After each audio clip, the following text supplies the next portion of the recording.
Grateful Grump here with a brief podcast on the topic of regret. She wanted to sing a song in church with the words Carpe Diem, but my unimpeachable wisdom prevented her. I, like the emperor in the Roman Colosseum, extended my thumb out and tilted it downward. Seize the day was a secular phrase, and it had no business in a church song. It would rob our churchgoers of the necessary eternal focus. Seize the day?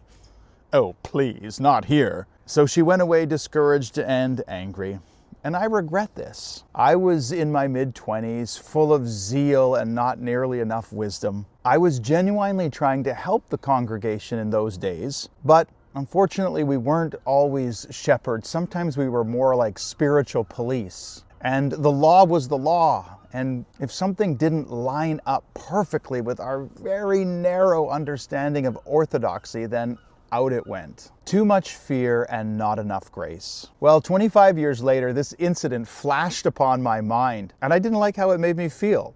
It made me feel full of regret. And so, thanks to Facebook, I looked up this person who I had stupidly shut down all these years ago, and I reached out to her. And you know, she too remembered the incident. It had stuck with her as much as it had stuck with me. And so I apologized, and she forgave me. And we both felt a whole lot better. For a whole bucket full of reasons, all of us do boneheaded moves in our life, and all of us have regret. I currently work with over 100 guys whose lives are mostly filled with regret. What do you do with regret? Well, a lot of the guys in my building medicate. They use alcohol and drugs to try to numb the pain of regret. Not a winning strategy. Blame is another strategy. It's like regret mutates into blame. It's not my fault, it's your fault. And blame then is just a short hop, skip, and a jump to revenge. And so whenever regret gushes up, it automatically transmutates into a revenge mentality. And so cycles of abuse and violence continue. And that's not a winning strategy either. What is regret? Well, regret is like the warning signal on the dashboard of your car.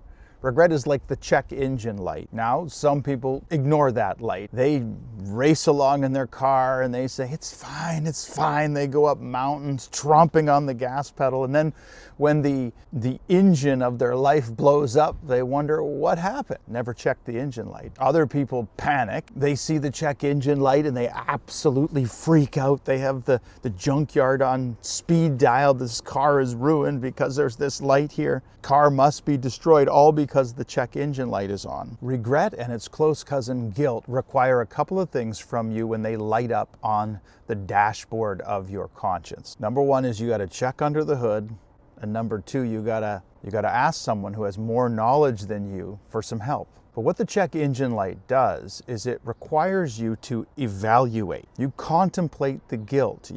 You ask yourself, where is this coming from and why? You don't medicate, you don't ignore, you don't blame, and you don't panic. You just evaluate. Pop the hood, you look around, you try to diagnose the regret. What's causing it? Is it serious? Is it not serious? Are we talking about changing the washer fluid, or is there a serious leak coming from the engine block? If you're not sure, you ask a trusted person. You make them your mechanic. If you determine that the regret is something simple that can be easily rectified, then you go ahead and do what you can to rectify it, to make it right. Like I did with the singer who I stupidly muzzled all those years ago. Sometimes regret is overblown too. Sometimes there's like the light might be just blinking for no good reason. We all have had that happen to us in our cars. And you evaluate and the light is just blinking and it shouldn't be blinking. There's nothing there under the hood that's a problem. And so at that point you don't panic, you just move forward. But sometimes the regret is legitimate and it can't be rectified. Maybe what you have done is too severe, or maybe the opportunity to rectify it is gone forever. What do you do then? Well, again, you don't medicate, you don't blame, you don't ignore, and you don't panic. The first thing you have to do is you admit that you're guilty. And of course, if you've done some really serious stuff, it's at this point you turn yourself into the authorities. But after you admit your guilt, you have to learn to accept forgiveness. Now, having a Christian worldview is very valuable at this point because the whole Christian story, Jesus' life, death, resurrection, is built precisely to give you the opportunity to accept forgiveness from a God who loves you. But if that's not part of your story, it becomes a little more difficult. But whatever your story, whether Christian or not, the final step of forgiving yourself is essential. And you might have to make this step official. You might have to write down your regrets or your guilt or your mistakes and burn them or bury them or throw them in the sea, and just have a ceremony even of letting it go. If you have regret, you admit your guilt, you accept forgiveness, and you let it go. Thanks for listening to The Grateful Grump. I hope this helps. I know it's helped me tremendously in my life. Take care, everybody.